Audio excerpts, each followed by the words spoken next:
Hey guys, welcome back to doremicom channel. Here to let you know a bit of a recap of the Mace Gaming Convention in 2011.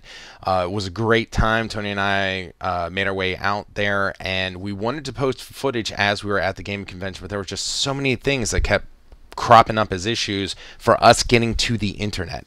Like, we didn't have Wi-Fi access, the hardline access in the room.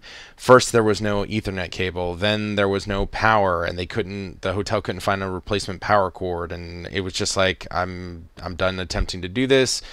We will just recap it when we get back. But it was hilarious, the drive out there.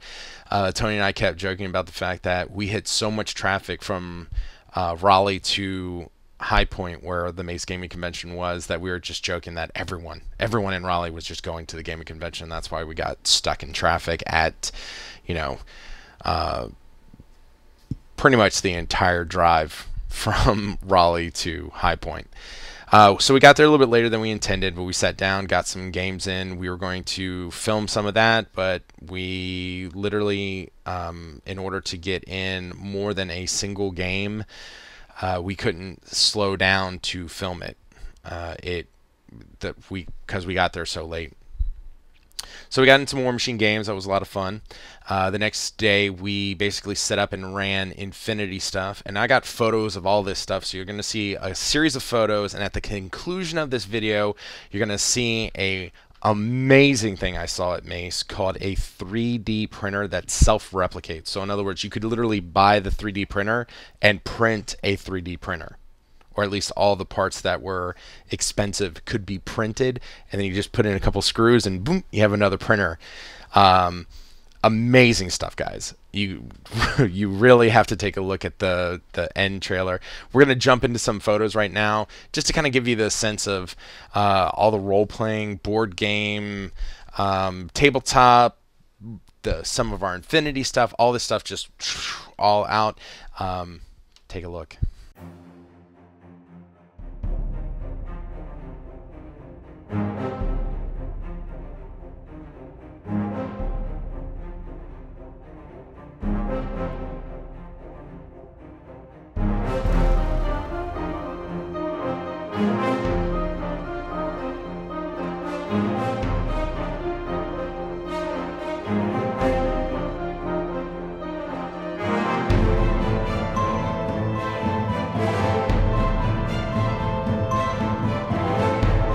Alright guys, this is a three-dimensional printer. It's actually creating three-dimensional objects, and it can actually self-replicate, which means you can actually take this printer and print out this printer, which is pretty amazing. It takes quite a bit of material. They use, what's the material called again? ABS, same stuff Lego's made of. Okay, so ABS, it's similar to the Lego build. Wiring that comes through here kind of burns and prints out a three-dimensional object. What are we printing out here? We're printing out a dragon. This is the finished product.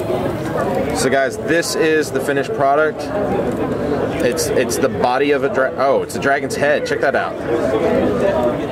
That is exactly what we're printing right here in three-dimensional space. You were saying that generally speaking, someone could pick up a kit like this for around $500. Well, you can self-source one. If you go out and go to all the individual places to buy it, right? You can put one together for about $500. You can get a really good kit from several places. The one that I like is Maker Gear. They sell a kit for $825. Okay. For this, and that's everything in a box. One weekend, boom, you're done. Putting it together. And guys, we're talking to Neil. Neil came here to kind of just show people about Hackerspace, which with Hackerspace, is it the place you can find pre-rendered? Hackerspaces are all across the country and all across the world. They're basically, one girl summed up really well, it's an Elks Lodge for geeks. Nice. So everyone has an RFID card. You can get anytime you want. You can use everyone else's equipment, unlimited. So you can show up at 3 o'clock in the morning and print for 4 days straight. No one's going to say anything. You can use our vinyl cutter till your head blows up. You can do whatever you want. Wow. But they're usually really cheap. Ours in Winston's $30 a month, but the one in Charlotte is I think 40. Do you have one in Raleigh by any chance? We have one at Splat Space. Okay. Really good guys out there in Raleigh. Swing by. It's basically what you would think would happen if you had a clubhouse with all the people who like making stuff, because everyone ends up cooperating on projects. Right. So like a few days ago, I printed the antennas for Mandalorian armor. Nice. For a Boba Fett helmet, because one of the guys there does LARP.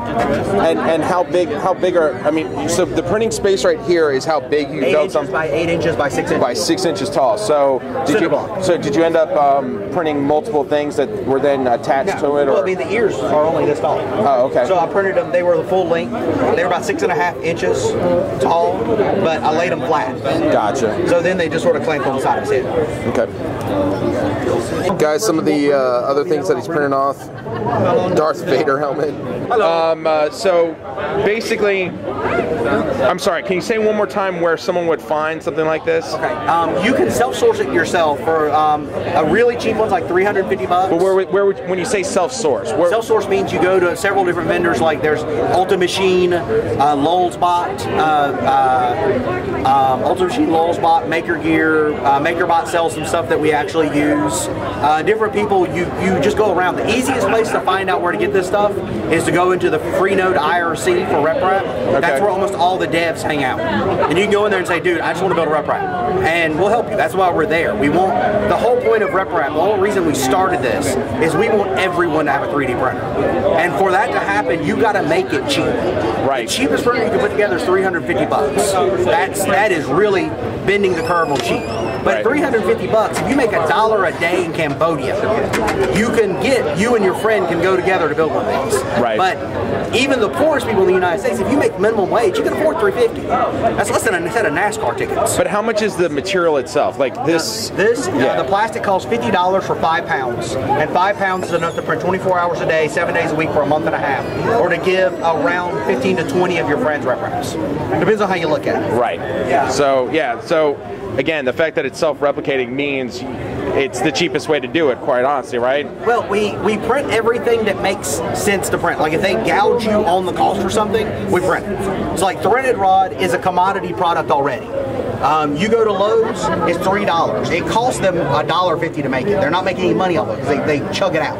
Right. Wire's cheap because they just chug it out. These stepper motors you can get for like $10 because they chug them out. So instead of us trying to design a printer to be as good as it can be possibly, but then it costs a lot, what we did was we took everything in the world that's cheap and took everything cheap in the world and made a 3D printer out of it. And this is your first generation 3D printer. How does this differ from this one? This is a product by a company called MakerBot. Okay. This is the first generation they had when they used to sell them for $750. Now they sell them for $1,300. They sort of up the price. Okay. The new bots are better, but they still print 100 by 100 millimeters, so 4 inches by 4 inches by 4 inches. They cost $1,300. These, you can get a really good kit for one of these for $825 from Maker Gear. Is there a certain resolution that can, or is it all dependent on the type of, okay.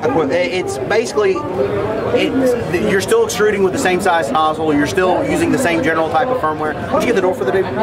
Thank you, sir. It's basically the same. There's not, Maker Gear or a MakerBot does not print better than a RepRap. Okay. They print roughly equivalent. So if you have a MakerBot, you're fine. If your school has one, use that.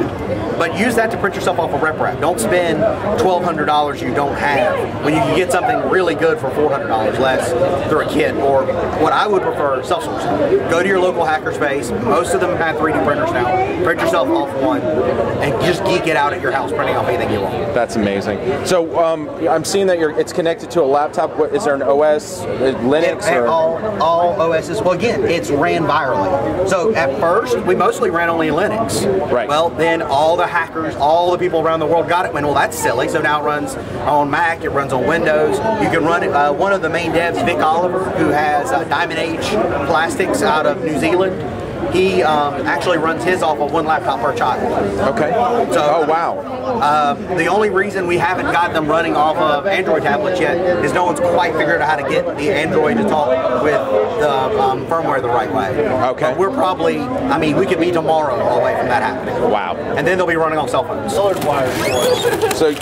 this is petrified sugar. Wow. That's polylactic acid. This is the stuff they use to print organs with. Like if you get a replacement bone, and you need a bone shim printed. Yeah. This is like my wife works at Baptist, and that's what they were researching is 3D printed body parts. Oh wow. So this is the same material. The difference is they use very high grade stuff, and we use low grade. You're supposed to look at it as trying to like recast or what's that a TV show, but I didn't get the revived part. Light. Smell it. What's it smell like? Oh, maple syrup. Yeah, it does. It's yeah. It's actually made out of, in the United States, it's made out of corn. Okay. In Europe and everywhere else where we don't heavily subsidize the corn, it's made out of sugar. Okay. So you can smell the maple syrup now? Yeah, definitely. Yeah, that's from the corn. Wow. But it's cool if you get the European stuff like from Vic Oliver out of New Zealand or anyone who sells from outside the United States, it smells like cotton candy, which I don't know, which trumps to me maple syrup smell. Nice. But, yeah. Yeah, this is the difference with this stuff is it's harder when it prints. It's a little more brittle, so it's not as likely to flex, but you're more likely to snap it. Gotcha. The other thing with polylactic acid, it prints at a lower temperature and it doesn't release any harmful gases. So nice. you could get in a little tiny closet and like huff off the printer, and you'll just get fat. That's the worst thing that could possibly happen. With this, it's releasing butane gas, which is the same stuff that gets released when you go in a mobile home and has that stinky smell to it. Right. That's the adhesive releasing the butane. Okay. So this is releasing that chemical. That's amazing.